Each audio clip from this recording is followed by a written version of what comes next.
Sure. I am always looking for old linoleum. Okay. So if your listeners, readers, viewers know Deal. of any old linoleum, real linoleum is 1900 to 1950, cork tar, linseed oil underneath. It's never glued down. It just rolls right up. Anywhere around America, I'll ship it. I'll come get it. Whatever.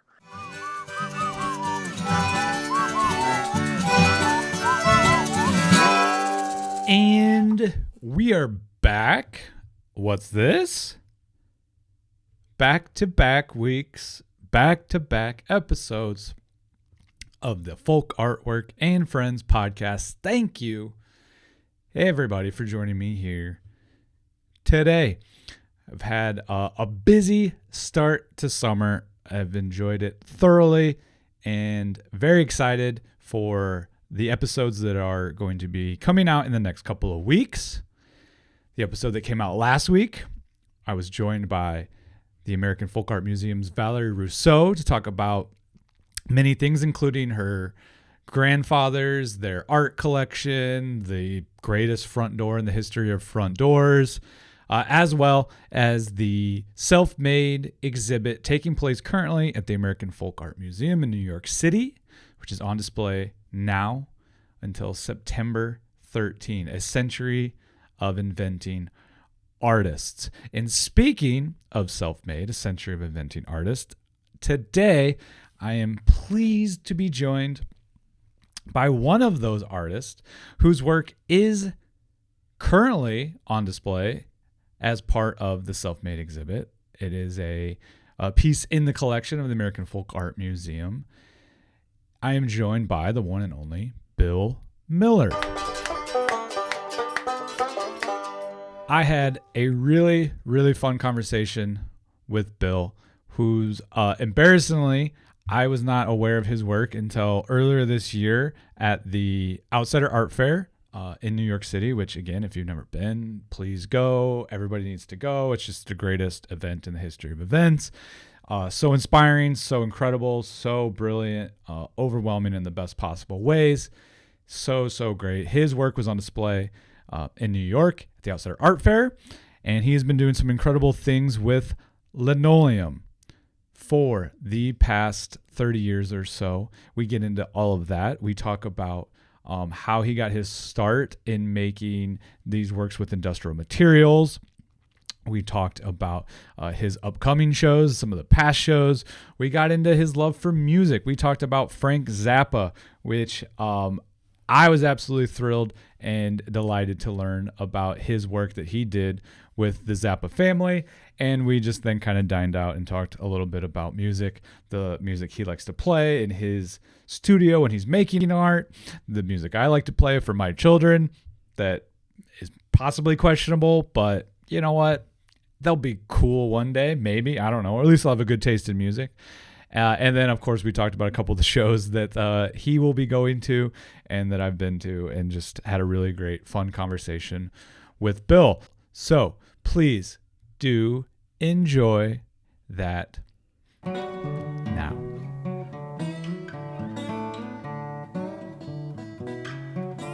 Hi, Bill. Hey there. How you doing? I'm well. How are you? I'm doing good. I want to set this up so I'm looking in the right direction. Let's see if I do this right. Yeah, no problem. How's that? I look like I'm looking at you and not off to the left? Yes, it looks That's great. What I hate about these things, because, I know. I would much rather prefer to do all of these in person, but right. With the technology we have I feel like I'm going to use it as best I can. I talked to somebody the other day in Spain.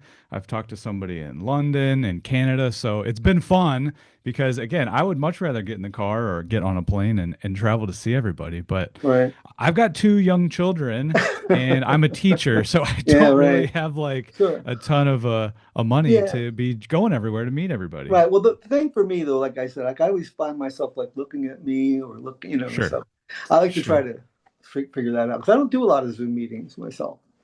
So I, unfortunately, during COVID, had to do a lot of them. Yeah, I did then, but it's been a while. So. Yeah, I know. I think that was a thing, and now people are like, let's forget all about Zoom and Microsoft Teams and all that. So I spoke last week with Valerie Rousseau of the Folk Art Museum, and I thought it'd be fantastic to speak to you since you also take part in Yeah, right. that Yeah. exhibit. Are you joining me from your My studio? studio. Yeah. Okay. And Yeah. your studio is, if I did a little bit of research, Right. is like an old firehouse. Is that It correct? is. Yeah. Yeah. It's an old Yeah. firehouse. I got about Can, 4 years ago. can you tell me a little bit about the your search into finding the perfect studio and your need for Yeah. the studio? And I should say again, I'm joined by Bill Miller. People will know this as they're listening, but I'm joined by Bill Sure. Miller, fantastic artist, who again I really appreciate you joining me today. Yeah. No, it's fine. Thank you very much. I appreciate being here as well. I moved back to Pittsburgh about 12 or 13 years ago. And initially, I was working out of a big building that had a lot of artists, an old warehouse, factory kind of space. And that got taken over by developers, and they did a great job with it, but all the artists are gone. So I Unfortunately, needed yeah. to find a place that had a lot of space, something that could be mine or I could rent someone with someone. And really, not too expensive, not affordable. And Pittsburgh's still a place where there's a lot of just outside the city, a lot of things that are available and empty, Hmm. and up there for the taking. You just kind of have to go away from the hip area, Sure, sure. which was no problem for me. So Yeah. I did that, and I'm about 4 miles outside of the city, Okay. and it's very quiet. It's a nice area, and yeah, it's nice. It's got two big garage bay doors down in the basement, and quite a big setup for me. I was fortunate because the person that owned this building before me was also an artist, was a silk screener. So he Okay. had all these. He had passed away, unfortunately, but he had all these big tables and flat files and all these things that were left on site. His Yeah. family didn't want them, so when I saw the space, I was like, well, if I'm going to do a space, this is it. Yeah. This is it. Yeah, Yeah. and we should say the reason why you need such a big space is because you work entirely with linoleum. Right. Old And linoleum floors. Yes. all linoleum floors. So you have just what, like piles and stacks I and have mountains piles of and linoleum? stacks and rooms and bins and yeah, I have a lot. I've been doing them for over 30 years. So I Yeah. have quite a lot. And yeah, it's a little bit of it's disorganized chaos, organized chaos, whatever Yeah, that term is. But of yeah, no, I get course. rolls. I can still go out and find big rolls and take them out of the houses as rolls. The stuff's brittle and old because it's been used, but that's to my benefit. And Mhm. so yeah, downstairs in my garage area, there's lots of huge rolls rolled up. There's sections and pieces that have been cut down. And then there's also I go to the hardware store and buy the plastic bins with the lids, and Mhm. I just take the small remnants. So I have more than 100 of those things around. Yeah. So Sure. it's a dirty process. A lot of times the stuff's it's all from early 1900s. A lot of Yeah. times those houses were just left alone for 30 years. So when I got it, it can be very filthy. So Yeah. I can do it at home. And when I first started to make them on a small little kitchen table, I did them at home. But as I got more advanced, they had to have their own space. Yeah. Yeah. So would you say then, like in your studio, is I love that again, organized chaos. Like, of course, you're an artist. It's not going to be Right. Yeah. super neat, but like, is your linoleum, is it organized by color? Is it organized by texture or is it just No. all over and every time you're starting a new piece, you're kind of on like a scavenger hunt? But when it comes, yeah, so that's like that. When it comes into the studio, if it's in rolls, there's a place where the rolls are. As it gets cut down, it goes into different bins, whatever. When I do the bins, I try to color coordinate them. Though Mhm. sometimes when it's cleanup day, you just kind of do it. Um, it's kind of always the part of the process of my work is the discovery and looking for the right thing to tell the story. Because I never paint on the linoleum, I'm only looking at what I can find, Mm. um, what green, what blue, what other color combines to make it work is really Mhm. where I spend a lot of my time. Yeah. So yeah, the other day I'm working on a piece now for my upcoming show, and I went through every box I had looking for as many green pieces as I could find Yeah. because having the right ones are is difficult, right? And I just want to make sure I had all of them in front of me so I could see what they were, right? Yeah. And then what are the tools that you're using to like cut and to make Yeah, the shapes out of the linoleum? it's really basic. Just utility knife, big scissors. A lot of times I'll cut the material by hand if I want something organic to happen. Hmm. A Hmm. lot of times the material will come to me already broken in some kind of exciting fashion. I could point to many of my pieces where that or that or that area or piece is exactly as I found it. I didn't touch it because it Oh, just has, wow. the material, especially because it has been lived on, has a real quality to it. And a lot of times, it's part of the intuitive area that my work is in or whatever that, Uh-huh. like, I feel energies from the material quite often. I'm not like, any kind of medium kind of thing like that. But every now and then I'll pick something up and I'll think, oh, something powerful happened on this floor, something memorable, or someone of note lived here, that kind of thing. Yeah. Yeah. So it's really Yeah. fascinating. That is super fascinating. And I just love the fact that you're making with linoleum because I can't point to anybody else that I know of that works like that. So Right. in this interview series, this podcast, one thing, I grew up wanting to be an artist. Didn't quite work out for me. I didn't really know Right. what I wanted to do or what materials I wanted to use, but I like to know and ask people. Sort of what was your relationship to art like when you were growing up? I can't imagine it was always linoleum. Like what were you drawn No. to as a kid?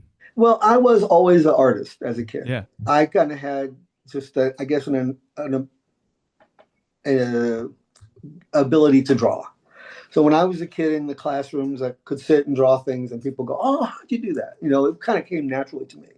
And my mother always said if I was misbehaving or needed me to calm down, she would just give me a piece of paper and a pencil, and I would start drawing. So I've always been an artist, right? And it just kind of led me to want to do things. I In my chosen field, I was a graphic designer and doing publications. Hmm. So while I was working in that, I kind of became like a self-taught painter in a way. I Yeah. started painting and doing things like that. And then my practice grew for many reasons in different ways along that led me to linoleum, if you will.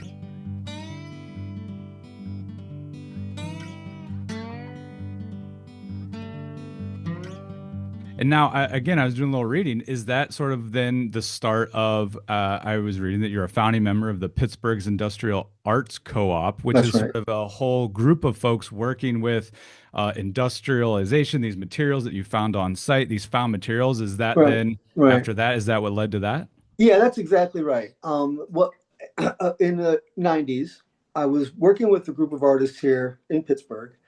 And our mission was basically to go into the abandoned factories, and in those days it was still the steel mills, which are mostly been raised by now. But we Yeah. would go in basically, essentially every Sunday, and build a piece of art, generally meant to be probably an animal or something, with only what we found on site. So Yeah. we would just whatever we could find. The first piece was a big monkey. So he was built with conduit taken out of the ceilings, and we Yeah. bent the conduit and then took metal and fashioned it. And it was maybe like, I don't even know, 46. It was huge. It was, Hmm. like 35 feet tall, whatever. Really nice. And Yeah. that was super stimulating. I mean, when you're doing that kind of stuff with a bunch of people, it really gets the creative thing going. And the other thing, too, about Pittsburgh at the time and a reaction that we were having and that my work has is about the loss of blue collar commerce, of blue collar Yeah. um, livelihood. Right, Hmm. Pittsburgh in the '80s, the steel mills crashed, so there's whole sections of the city that were empty factories and empty houses on the side of the Hmm. hills because Pittsburgh's very hilly. So, Hmm. so you would go into the abandoned factories or the abandoned homes, and it would feel like, oh, the people just didn't come home, Yeah. especially like in the mills. The time clocks would be there, thermoses would be there, so it was really powerful. Yeah. When you realize, for 30 or 40 years, this was a thriving livelihood of life, Yeah. now gone and really gone. I mean, and Pittsburgh's done a good, and many cities have done a good job reorganizing or recreating those spaces. But at those times, there was a lot. It was like dinosaurs everywhere, Yeah. that you would want to go in. So the idea of creating something or relating to that was really powerful and really exciting as an artist. And yeah, the linoleum discovery came out of those days. I was certainly scavenging with my friends, and I saw linoleum, and I was like, that looks like a piece of a painting. And I got Hmm. really super inspired by it. And I Yeah, and I that became obsessed. Then I was obsessed. I had to find all the linoleum in the from that world. moment. Yeah, I Yeah. love that. That's so great. So a couple of things jump out to me. So these pieces, did you just leave them? Were they just like, hey, this is meant for this The space? pieces that the co-op did, yeah, Yeah, yeah, they're yeah. left in space. They're left in place. Sometimes Wow. destroyed, usually destroyed. Yeah, Yeah, yeah, yeah. They yeah. were. That was the idea. The idea, and the idea was to tell people to go look at it. Like the Right. first one, the monkey that I mentioned, you could only see it if you looked at a peek hole, and you had to go and find the Oh, peek hole. wow. So you would tell people, and then you would drive by and see people going over to the building looking at it. That's so cool. But Yeah, it's but like, in that moment, the building was being taken down. So like one side of the building was gone. It was really mhm. fun. It was really cool. Yeah, that's so powerful. That is, Yeah, I mean, there's something to that. Like you being able to, I think again, you grow up and even like I teach high school art, and these kids are so precious about the things they make, which is understandable and great, but right, there's just something so powerful about, like you were saying too, it's about the space, it's about the materials, it's about this bygone era.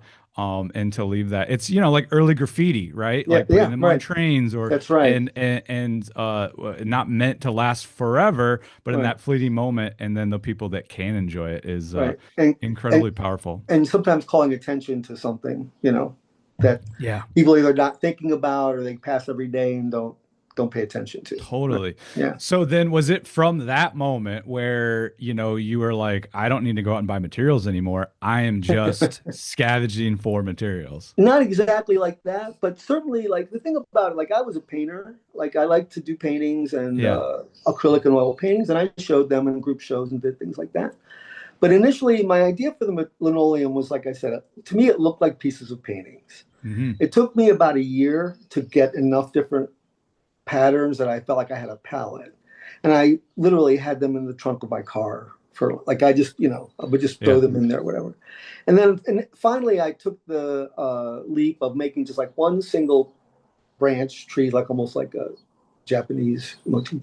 And people just responded totally different than they had to my paintings. I mean, people Sure. like my painting, but as soon as I started showing those to people, I just get like, oh, whoa. And that was really when I was like, okay, this is a good idea. And people relate to it in ways that I'm a conduit for it because I'm doing them. But the Hmm. material has a power. I believe in the linoleum. It Yeah. drew me in and made me a fan of it. So I believe that it has a power and a presence of its own that brings people to the work as well Yeah. as then what I do to it as well. Right. And that's Yeah. become I became such a fan of linoleum immediately that kind of obsession and passion is something I see in people that like enjoy it when they see it. I'm always most usually if I have a show or I'm at an exhibit, I could always hear somebody out of the corner of my ear go, "Oh, like they just discovered what it was." A lot Yeah. of times, people like if they think it's painted metal or painted wood or something like that. Yeah. Yeah, it's incredible to see. Embarrassingly, I wasn't aware of your work. I didn't see your work until this past year at the Outsider Art Fair, Right. and was just completely blown away. It It's looked they look like paintings, they. and then to discover, that it is not as linoleum Exactly. is truly it's really fascinating. You've Well, had thanks. quite the busy year, Yeah. so you're at the Outsider Art Fair. I know I was just talking with you last week, and you have an exhibit coming up as well. Right. But I wanted to chat with you about the self-made exhibit that's Right. currently happening at the American Folk Art Museum, and Yeah. you are one of a few living artists that Right. is a part of that. So how Yeah. did that come to be for you? Well, I think Valerie Rousseau, the curator, Mhm. I met her a couple of years ago at an exhibit, and I'm not sure exactly how she became aware of my work. I really don't know. Mhm. Um, but I think that she became drawn to my work and became interested in it. And so I like I said, I met her then, and I wasn't sure exactly how we might work together someday or be a part of something, Yeah. but she reached out to my gallery in New York, and Mhm. they worked together on finding a piece to curate it into the show. Yeah. So I was very pleased, but kind of like out of some of the machinations of how that happened. Yeah, I believe they acquired that piece. Yeah, Is that that's right. correct? Yeah, And that right. is Yeah, now in the permanent collection, yeah, American yeah. Folk Art Museum. That's a big thrill. It's a big thrill to be a part of the show because the show is amazing. Yeah, Uh, I wanted to ask you. I mean, it's not a small show. It no, is a really powerful and incredible show. Like, has it quite sunk in or hit you yet that like you are in a show with the likes of a Bill Traylor, no. Clementine Hunter, or all these artists? No, it hasn't. I mean, it. The whole time that the when I first heard from Valerie that in the my gallery who where it might happen was about a year ago, right? So it was kind of a long plotting, kind of like because Hmm. obviously that stuff's done very differently. Yeah, Yeah, I wouldn't say it. It. I really wasn't even sure I would. It was like kind of hard to believe yeah, until I yeah. saw it, until I went Sure. and saw it. Yeah, yeah, And yeah, the idea that I'm with some of those luminaries or classic artists, I don't think it has totally sunk in. The fact yeah, that I'm in the museum maybe is starting to. And it was a super big thrill. yeah. And yeah, and when at the exhibit, I'm proud to say I think my piece looks very nice within it. Hmm. But yeah, the stuff that's there is amazing. And Joe Coleman, the artist, Joe Coleman's Oh got yeah, a few pieces in it, and he was there, one of the few living people too. So yeah, it was really something. Yeah, yeah, yeah. I It's can't really great. say. I appreciate Yeah. it. Yeah. Yeah, of course. I mean, again, you've had a very illustrious career and you've done a lot of amazing things, and a couple that I want to specifically talk about here in a moment. But Right. to be in that show, and I mean, if you go to the website right now, the Folk Art Museum website, it's your I know. work is the front piece. It's I there, know. right? It's drawing people in. So Yeah, it's it's cool. really cool. I am gonna do my best to try to get out to that show. I think believe it's going until September Yeah. 13th, I want to say. Right. I was talking to Valerie a week or two ago. I said I was going to try to get out there if the Knicks won for the parade and the show. I missed the boat on that. I had a Well, big they coach did it pitch too game that I quickly. had to get to. I know, right? If they would have waited like another week or two, made it Right. more interesting. Yeah, I But know. Right. yeah. So that's incredible. The self-made exhibit again. If you haven't had a chance, people, you should go check that out. See Bill's work in person because again, it is just incredible to see. Um, could you tell me a little bit about the piece that is currently behind you? Again, everybody in this Zoom era has these really cool, fancy backgrounds that we use, Right. but like Yeah. yours is a piece of your work, Right. which is beautiful. Just Thanks. looking at it from here. Yeah, I'm working on this for my show in September. I'm having a show at Differma Gallery in New York, and that Perfect. opens September 17th. So Great. I'm in the throes of Yeah. finishing the pieces. I'm delivering them in the middle of August, so I'm finishing. So this is about 60 inches wide by 40 inches tall, and it's basically just like kind of the pastoral landscape that you can see, right? Yeah. Yeah. Based a little bit on some drawings, and also based on some. I'm a big fan of Egon Schiele and Hmm. Gustav Klimt and Yeah. Gabriel Munter. I like to look at those people's. I flip through books and I make sketches in my book, and I just kind of interpret things. And I could say that some of those landscapes inform this one for sure. It's not Yeah. quite done, but it's getting there. I've now that you say that, I can totally see that in some of your works. Again, especially the one that is at the Folk Art Museum currently. It does feel very Gustav Klimt, we should say the piece that you made that is at the Folk Art Museum is called Metropolitan Park, which you made almost 20 years ago Right, now. But it is a really beautiful depiction of a child, maybe right. you. It's me, right? It Well, is you. self-made It's is self. That's self right, portrait, right? self-portrait. So yeah, so it's really really cool. I can definitely see that inspiration. It's beautiful. Yeah, thanks. It's based on a photo of me that was taken when I was two. So, like Oh, a family portrait. And I made, again, one of the things about the material is the material asks me to also talk about my history and that kind of stuff and common memory for all of us. Like I have done political things too, but hmm, definitely sometimes I'll see a family photo or an old photo and think, oh, I want to.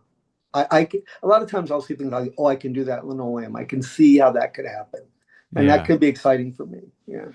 So when you have those thoughts, those visions, those inspirations, are you immediately heading to your studio to go pick out the as pieces? as soon as I can, I'm certainly at least talking into my phone or making notes immediately.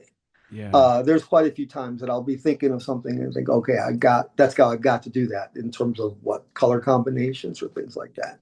Yeah. So go to my studio right away if I can. Yeah, if at all Yeah. possible, for sure. Yeah. Yeah. Yeah, that's awesome. I guess I had another question just sort of about working with Linoleum, going back a little bit. Again, teaching high school art. I've got two young boys who make art, love to make art. And I think I'm very lucky that I am in this world of self-taught artists or outsider artists, artists that work with different materials Right. or different subject matter. But I wonder, you obviously had a really great group collaboration of people in the co-op that you were a part of. But at first, when you started working with Linoleum, was there any negative reviews or people that weren't so like keen on what you were doing because it wasn't painting or it wasn't a Yeah, traditional sculpture? I think you're always going to have detractors for Yeah, anything, you know. Not certainly anything that was cumbersome or that would cause me to pause about what I was doing. I yeah, think a lot of times, to be honest, it's usually other creative people that are like, "Whoa, how'd you come up with that?" I have had my work on a wall in a gallery and had someone come in and go, "Oh, I could do that," and you're like, "Okay." I then go mean, do it. yeah, Yeah, yeah, go find it and then do it, right? But I yeah, think that's a natural reaction to something. People have those kind of things. Uh, I think what I concentrate on the fact that people like them and they enjoy them, and I get good response. yeah, So, like, I'm really fortunate that I can feel that confident about them, right? If I'm going to do a show and I'm going to hang 20 or 30 pieces, for the most part, I'm going to get people are going to like them, yeah, right? I feel good. There's always going to be people that don't like something or will say something negative, or obviously, it could be thought of as something that could be, you know, exploitive or gimmicky. I guess I think that's part of it. But I yeah, think what I do with the material and what my finished pieces look like kind of will will go past that. yeah, Yeah. But I have to totally. just be confident in that and not let it get me down, because Yeah. yeah, you're always going to hear positives and negatives, and oftentimes all the different things in between. So you just have to do what you do and Yeah. feel good about it. Yeah, totally. I think, it's just hard for my high school students sometimes when they are doing, or I suggest, hey, let's work with this material. And they're like, that's not like, Right. I feel like, especially growing up in Iowa, it's just like, it needs to look like this, or it has to go like that. Right. And it's hard for some of these students to get out of that Right. mindset where, no, it can be different and it might be hard at Right. first. But once you push through that and just, if you are making things that you like, that you believe in, like, Right. that's all that One thing, matters.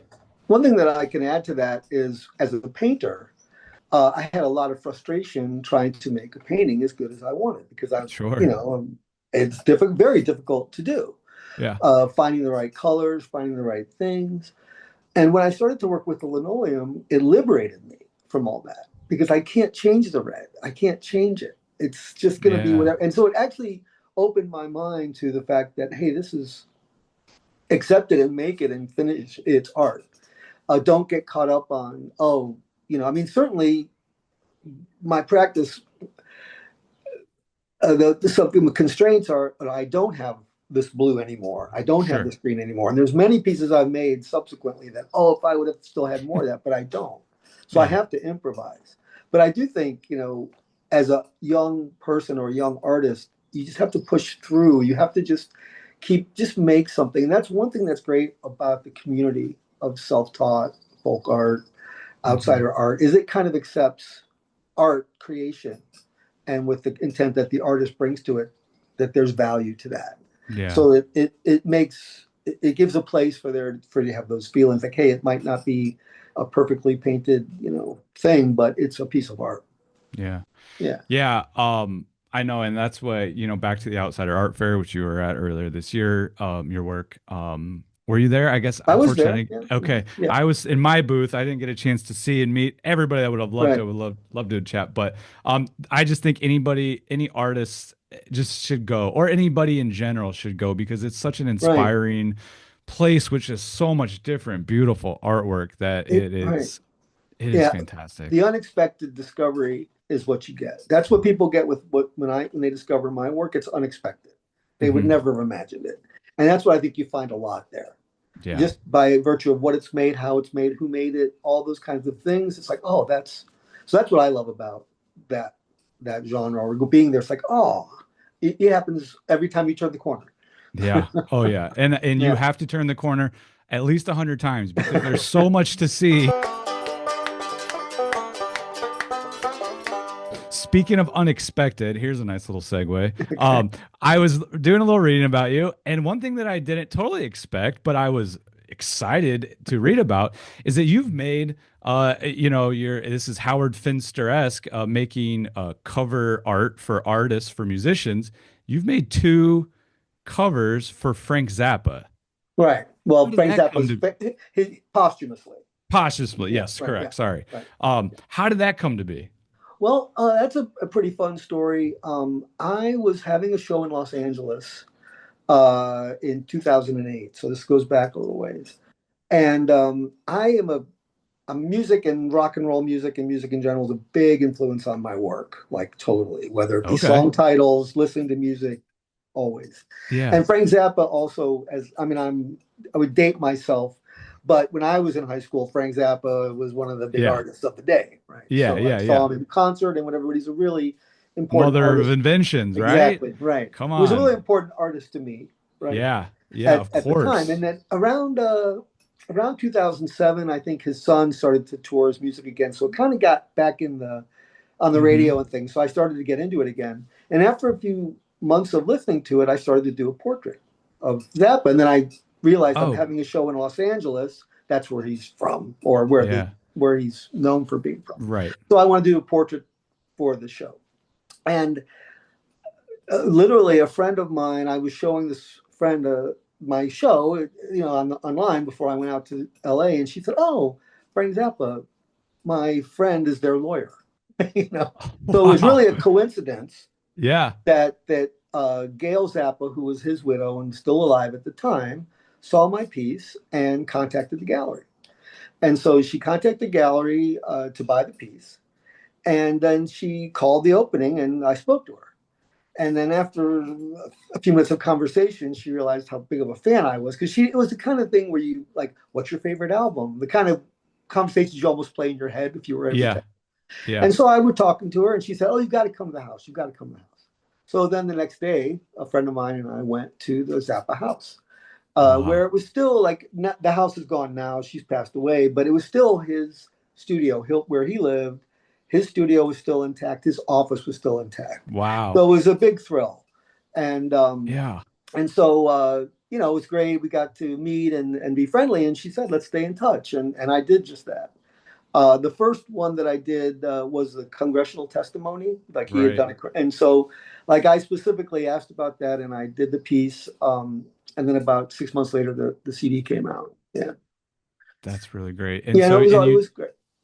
sorry, I was just gonna say, and you did two, right? So I it did too. was, The second one was uh, called Finer Moments. okay. And the interesting thing about that release was it was a double album thing that he had prepared while he was still alive, but never released. Because one thing that you know about Frank Zappa is there's a vault underneath the house. There was everything he ever did was recorded, every concert, everything, and it was Yeah. just racks and racks of tape. So the guy that was their vault meister would go in and find nuggets and things, and then they would bring them out and release them. And this was one of those. So it was great because it was something he had put together, Yeah. but had never been out. So it was a big thrill. Wow. Yeah, That's really cool. That's and incredible. yeah, right. So yeah, no, it was Yeah. really great. Yeah. Sorry, I didn't mean to cut you off if you Oh, had that's something okay. else to Yeah. add.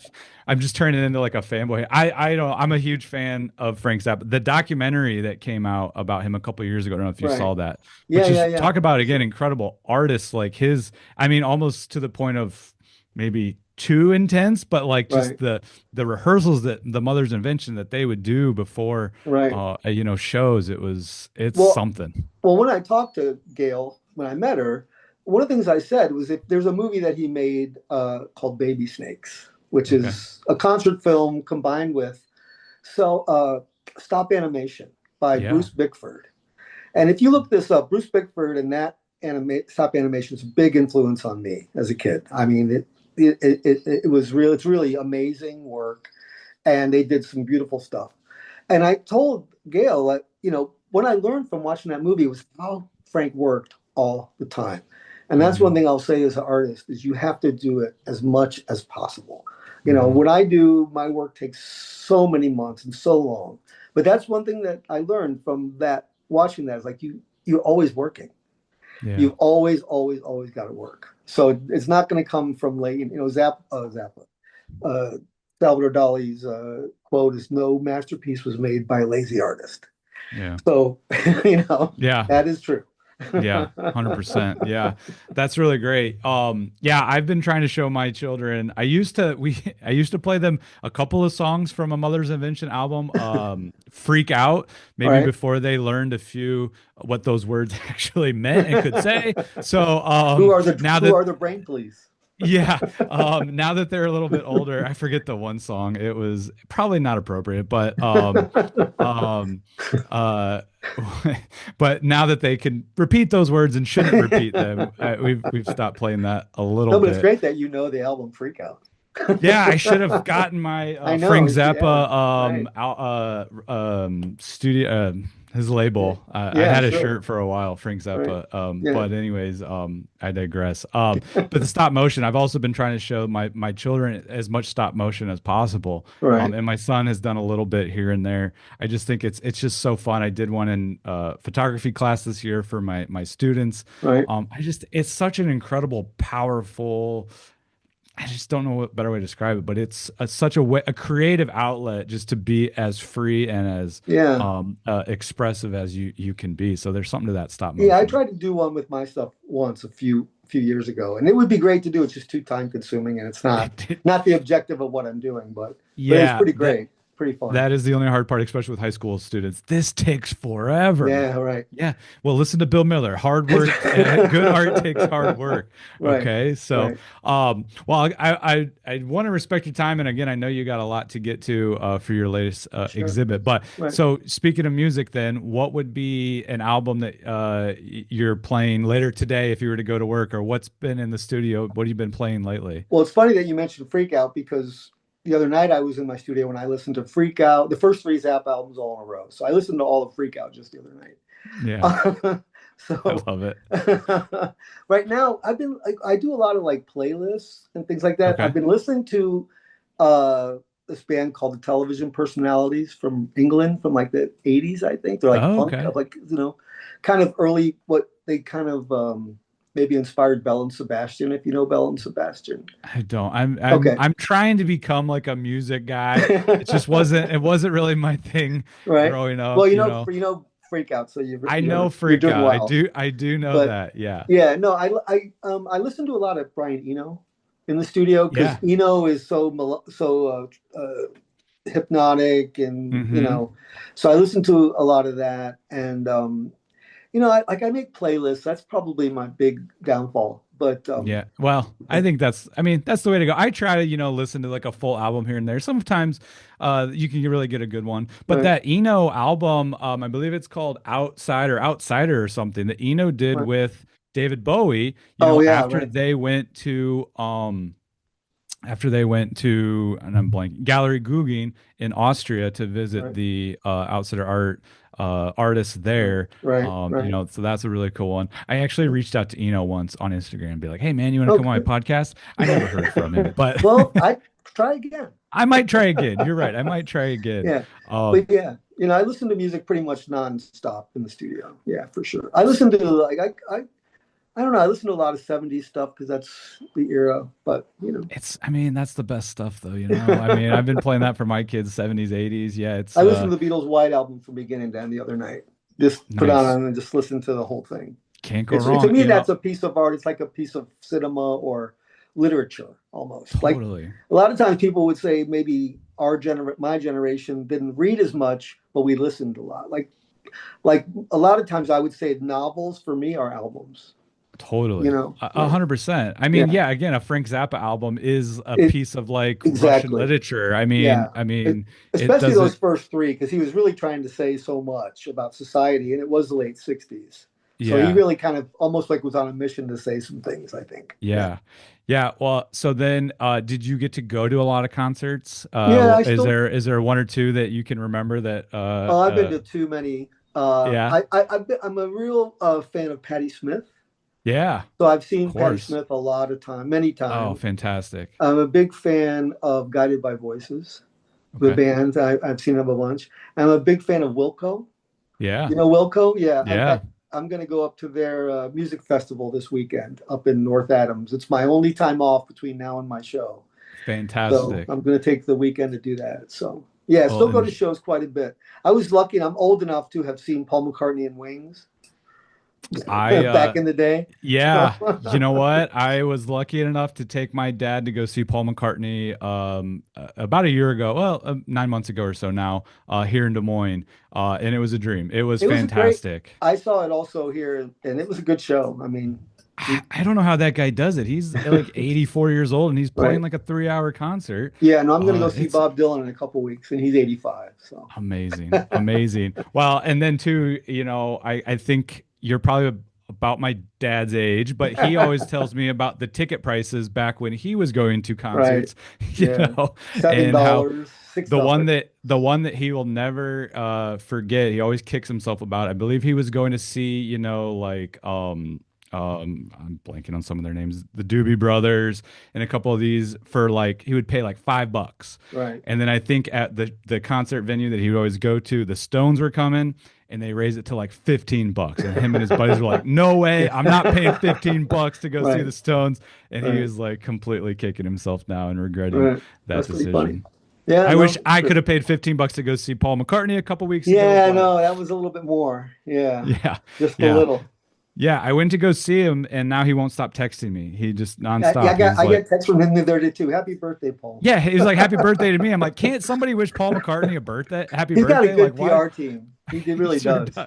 He sure does. He sure does. Well, enjoy the Bob Dylan. Enjoy Yeah, the sure. Wilco. I'm very excited for you. Okay, thanks. Yeah, I want to say one thing before we finish. sure. I am always looking for old linoleum. So Okay, if your listeners, readers, viewers, know of deal. any old linoleum, real linoleum is 1900 to 1950, cork tar, linseed oil underneath. It's never glued down. It just rolls right up.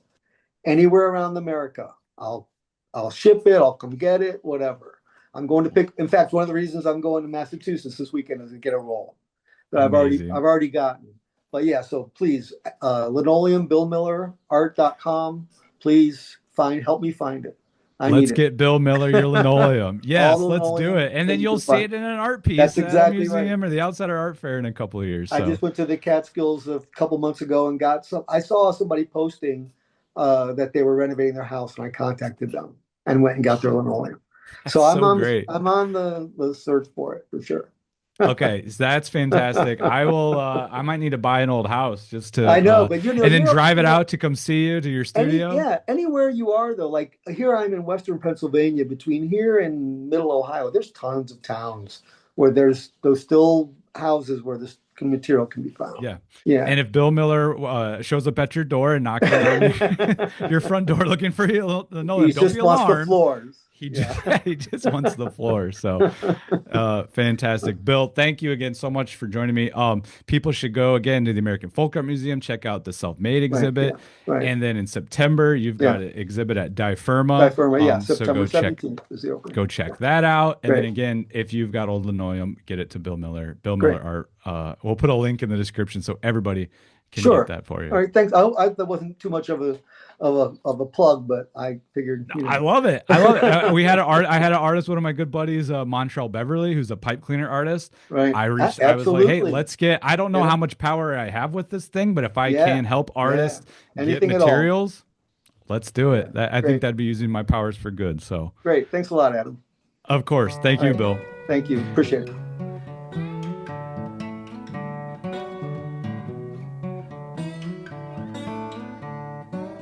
And thank you. Thank you to Bill Miller for joining me here today.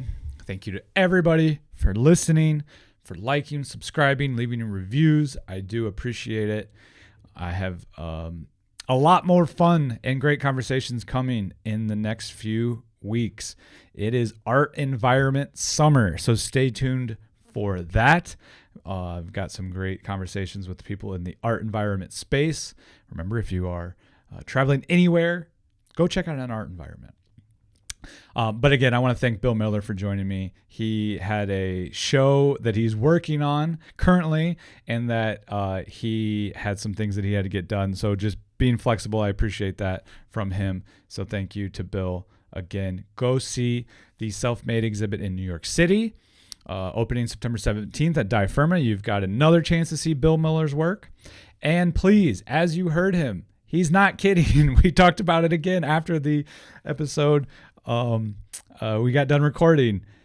If you have linoleum, 1900s to 1950s, Bill Miller wants your linoleum. I think that needs to be a website. I should probably buy it. I should probably send people to that link. Might just need to do it. Please, if you have it, he will come get it. He will ship it. He works strictly with linoleum, and he needs as much as he can get. So if you have linoleum and you want it to, again, possibly be in a Bill Miller art piece, he will take it off of your hands. You can reach out to him on Instagram at Bill Miller Art. You can go to his website, billmillerart.com. Please get Bill Miller your linoleum. And thank you again for joining me. Please stay tuned. Please have a great summer. Please be safe. Please be kind. And we will talk to you soon. Peace. And thank you to Jason Brown for the Folk Artwork and Friends theme song and all the interstitials. So many great little ditties that he put together for me. I can't thank him enough. Go check out more original music from Jason at sapwood.bandcamp.com. Buy an album.